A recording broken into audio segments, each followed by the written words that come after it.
بتاع اللي انا شربته ده لازم نبقى ناخد معانا شويه مصر. تفتكر جوازنا ده حلال يا ناجي؟ طبعا حلال. ده الشيخ حسن هو اللي كاتب الكتاب وفي شهود، يعني اسلامي اسلامي، يعني رسمي واسلامي وشرعي وافريقي كمان. وبعدين عايز اقول لك على حاجه، الجواز اساسه الاشهار، وديكي شايفه القبيله كلها فرحانه بينا وزفونا ورقصونا مفيش بعد كده يعني. بس الجواز مش إشهار بس. طيب قدري بقى اللي انا شارب سلطانيه الزفاف اسح واحده ها، خليك لطيفه بقى. أهم حاجة في الجواز الصراحة، وإحنا قبل أي حاجة لازم نقعد قعدة الصراحة. الله، ده الناس عاملين لنا الزيطه دي كلها، مولعين نار في كل حته عشان نقعد قعده مصارحه. أنت عامل عملة كبيرة، واوعى تفتكر إن أنا مش حاسة. عملت إيه يا ناجي؟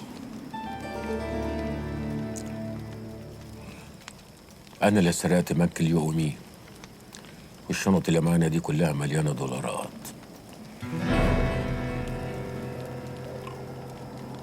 أنت حرامي. ده أنا طلقت جوزي الأولاني لأنه كان حرامي. أقوم أقع في الشيخ منظر؟ انا حرامي بس مش زي جوزك.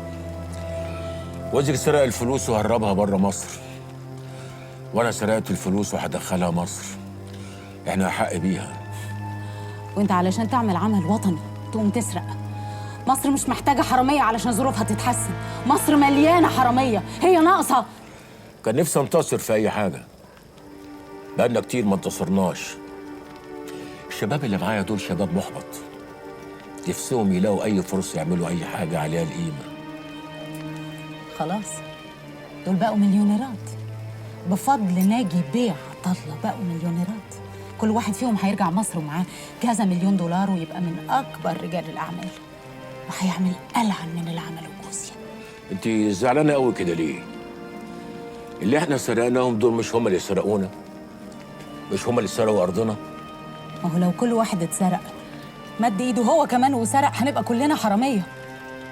ما فكرتوش تعملوا حاجة؟ تبنوا مصنع، تعمروا أرض؟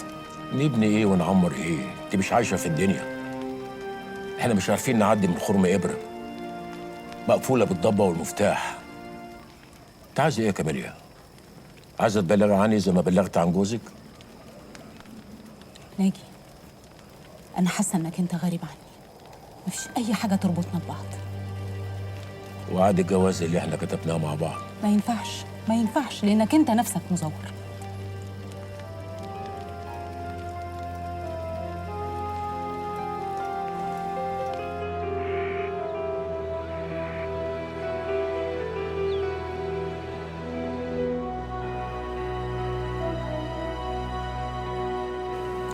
شكرا يا أشادة، أنا مش عارف أقول لك إيه. شكرا على كل حاجة، أنت راجل عظيم وربنا يخليك لشعبك.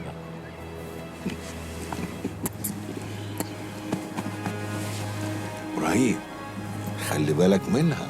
ما تخافش يا عم أشادة، دي أجوجة في عينيا، وإن شاء الله لما الأمور تترستق كده تيجي أنت والحاجة تزورونا إن شاء الله. يلا بينا، يلا. سلام.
بقول لكم ايه يا جماعه، انا بفكر افتح قريه في الساحل الشمالي واسميها اجوجا بيتش. ايه رايكم تخشوا معايا شركاء؟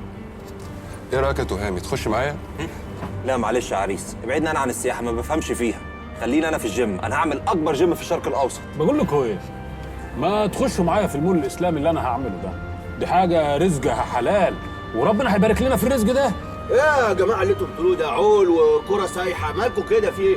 يا جماعه ما فيش غير المطاعم بتاعت الفول والطعميه هي اللي بتكسب اليومين دول.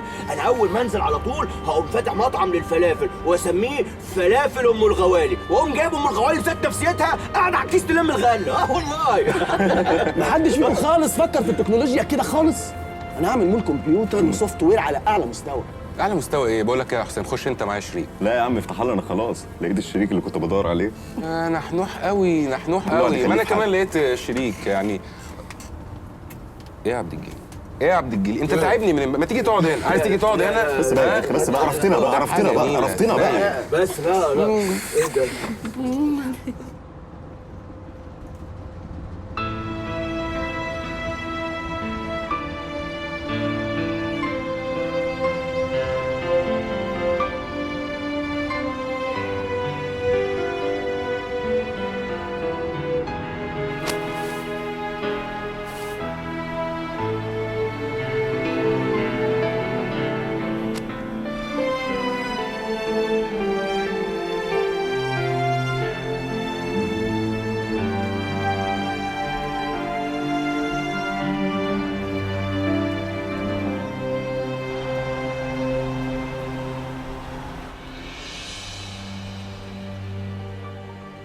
ايه هموت خلاص، انا هتنزل لقيتها لسه جايباها من على الشجره ولا كانت مختفيه.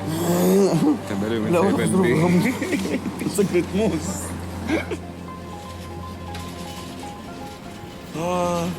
الشنطه اهي يا باشا. هلا بقول لك يا كبير، ما يكونش حد هبق عليها وفتحها ولا حاجه؟ والله العظيم الناس دي ربنا يبارك لها ويبارك فيها.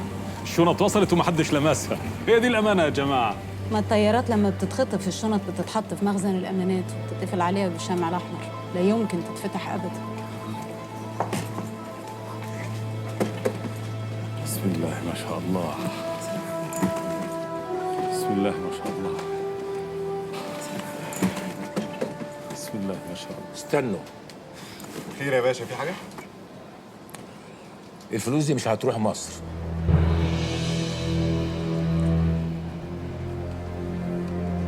الفلوس دي هتستنى هنا للناس اللي محتاجينها. انت بتقول ايه يا باشا؟ تستنى فين؟ هنسيبها للناس اللي بتموت من الجوع، هم اولى. ايوه يا كبير، ما هو لا مؤاخذه برضه مصر فيها ناس برضه بتموت من الجوع.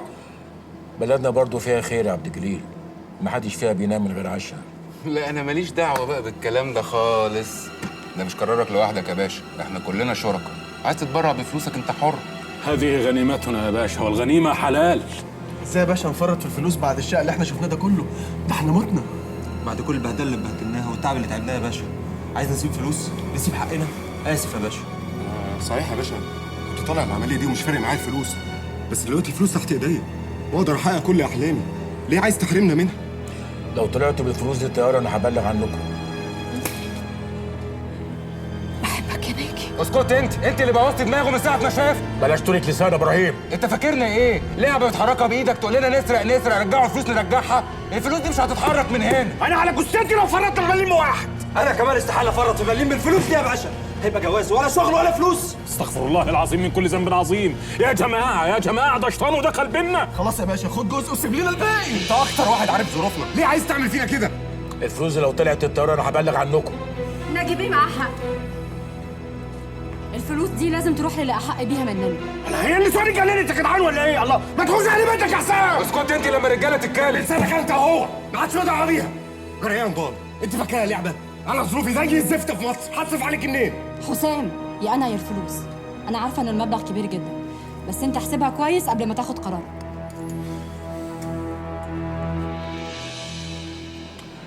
انا عارف قد ايه انتوا تعبتوا واتبهدلتوا عشان نرجع بالفلوس دي مصر، واكيد الفلوس دي كان ممكن تحقق لكل واحد احلامه اللي كان بيتمناها. بس في ناس هنا مش قادره تحلم.